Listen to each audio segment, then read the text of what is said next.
आज घूमते घुमाते पहुंच गए हैं मुमताज का ताज देखने आगरा में। कोई प्लान नहीं था, सब कुछ सडन अचानक ही होता है। जो भी होता है बढ़िया ही होता है। So this is Agra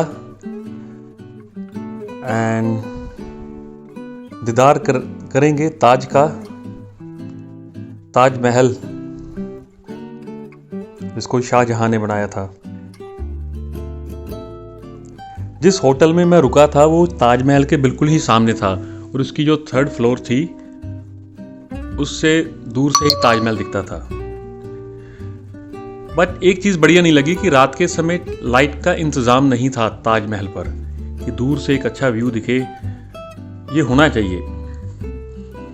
Taj Mahal की टिकट जो है 50 रुपीज़ की है, लेकिन आप डोम में नहीं जा सकते, अंदर नहीं जा सकते 50 रुपीज़ की टिकट के साथ। उसकी टिकट के अगर अंदर भी जाना है तो उसकी टिकट प्राइस है 200 रुपया। टिकट ऑनलाइन बुक होती है ड्यू टू कोविड इंस्ट्रक्शंस। और बड़ी सरप्राइज़ बात यह है कि यहाँ पर जैमर लगा है। आप अपने मोबाइल से टिकट ही नहीं बुक कर पाते। अगर आपको कोई लोकल अपना मोबाइल सिग्नल देता है, वाईफाई हॉटस्पॉट देता है, तो ही टिकट बुक होती है। फिर भी एक सज्जन मिल गए, उन्होंने मेरी काफ़ी हेल्प की। यहाँ के लोग बड़े हेल्पिंग हैंड है। I really appreciate. आगरा के लोग बहुत ही हेल्पिंग हैंड है। आगरा इतना मेरे को साफ़ सुथरा नहीं लगा, लेकिन लोग बड़े मिलनसार हैं, बहुत ही हेल्पिंग हैंड है। This is my experience, right. और ये एंट्री है ताजमहल की। ये पूरा एरिया जो है एक वर्गाकार आकृति में बना हुआ है। ताजमहल के सराउंडिंग बादशाह की 6 रानियाँ और थी, उनके भी मकबरे बने हुए हैं जो कि बालू मिट्टी और लाल पत्थर से बने हैं। अकेला ताजमहल ही है जो कि संगमरमर से बना है। और एक सरप्राइज बात बताऊं, जो मुमताज की कब्र है, अगर उसके सेंटर में, उसके पीछे खड़ा होकर देखा जाए सामने की ओर, पूरा एरिया 50-50% में डिवाइड है। मतलब कि वो कब्र, वो प्लेस बिल्कुल ही सेंटर में है।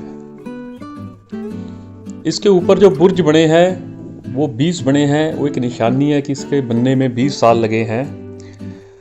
आकृति, नक्शकारी, सब कुछ अद्वितीय है, देखने योग्य है, प्रशंसनीय है।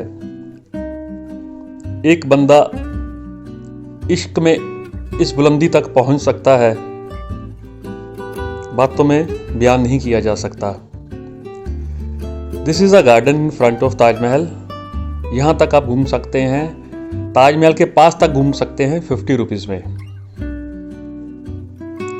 बेस्ट टाइम है यहाँ पर आने का नवंबर, दिसंबर, जन, फेब, मार्च। उसके बाद बहुत गर्मी हो जाती है।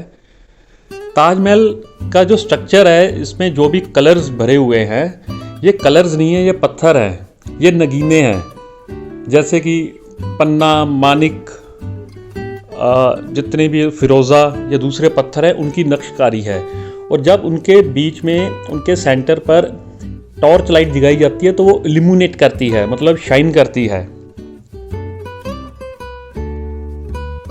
ताजमहल 1632 में बनना शुरू हुआ था और कहते हैं कि 1653 और 54 में फिनिश हुआ। इसकी जो 4 मीनार हैं बिल्कुल स्ट्रेट नहीं है, ये आउटसाइड थोड़ी सी झुकी हुई हैं। बादशाह को अपनी बेगम के मकबरे का इतना ध्यान था कि उसे था कि अगर कल को भूचाल आ जाए तो ये मकबरे के ऊपर ना गिरे मीनार। ये थोड़ी सी आउटसाइड की ओर झुकी हुई हैं। जब कहते हैं मुमताज 14वें बच्चे को जन्म देते देते उसकी डेथ हो गई थी, तो उसकी तमन्ना थी कि उसके लिए एक खास मकबरा, एक खास प्लेस बनाया जाए। तो राजा ने उसके लिए ये एक स्पेशल स्थान चुना। जब उसकी डेथ हुई थी रानी की, तो पहले उसको दफन किया गया था बुरहानपुर में, मध्य प्रदेश में। और जब ताजमहल तैयार हो गया तो फिर उसको यहाँ पर शिफ्ट कर दिया गया था। ये प्लेस नदी के पास होने के कारण काफ़ी कमज़ोर था।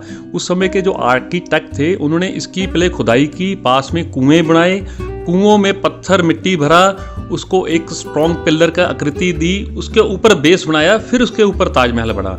देखिए उस समय के आर्किटेक्ट थे, उनका कितना अच्छा सोच समझ और उनकी डेप्थ थी।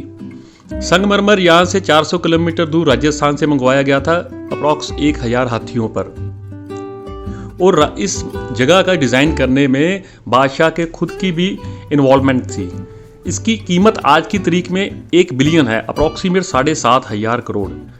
बड़े दुख की बात है, 1957 में जब विद्रोह का समय था तो अंग्रेज़ों ने और लोगों ने भी इस स्थान पर जो नगीने थे, जो स्पेशल थिंग्स थी, उनको चोरी कर लिया। आज की तारीख में भी लोग रुकते नहीं हैं। मैंने देखा है कि जो नगीने पत्थर लगे हैं उनको खरोचने की कोशिश करते हैं क्योंकि वो ओरिजिनल हैं।